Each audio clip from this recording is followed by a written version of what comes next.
Suicídio é algo que acontece do nada, são pessoas fracas, são pessoas corajosas que conseguiram, de fato, vencer a morte.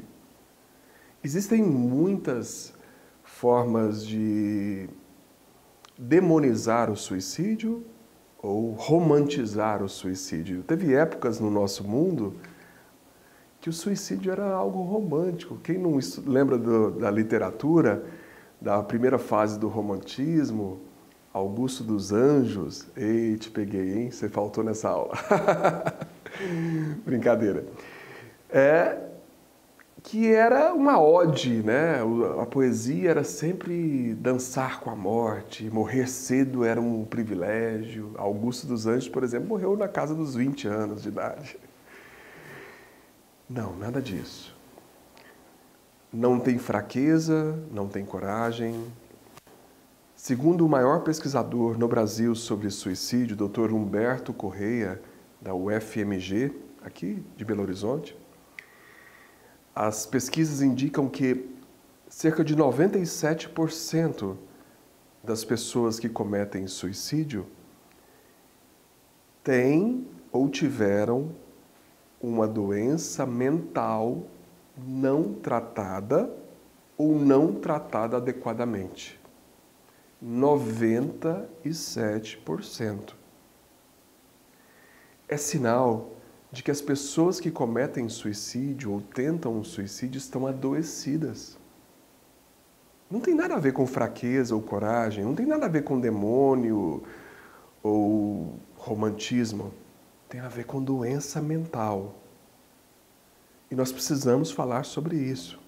Depressão é uma doença mental grave, que tem desde os episódios mais leves aos episódios mais graves.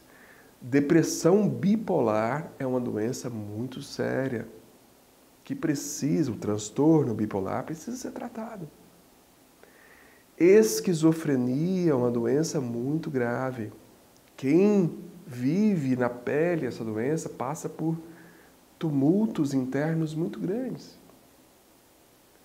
A questão de personalidade, transtornos de personalidade, como por exemplo, transtorno de personalidade borderline, transtornos de personalidade antissocial, outros transtornos de personalidade que podem ter a ver com essa temática.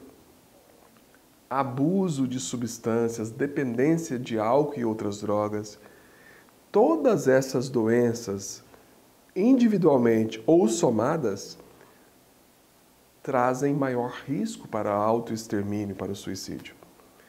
Então, se quem comete suicídio está doente, nós precisamos estar atento a esses sinais dessas pessoas, para que a gente possa levar, ajudar, a encaminhar cada uma das pessoas que estão manifestando essas doenças para tratamentos.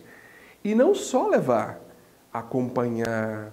Se existe o uso de medicamentos para determinado tipo de doença, tem que verificar se deu certo, se está tomando direitinho, se não interrompe. Se o paciente está em psicoterapia, a família precisa estar junto, acompanhar o processo, dar suporte e chegarmos a um tratamento que seja eficaz para evitar esses números tão graves. Então, quem suicida em geral está doente e quem está doente precisa de tratamento. Vamos juntos nessa missão de salvar vidas? Elo da Fé.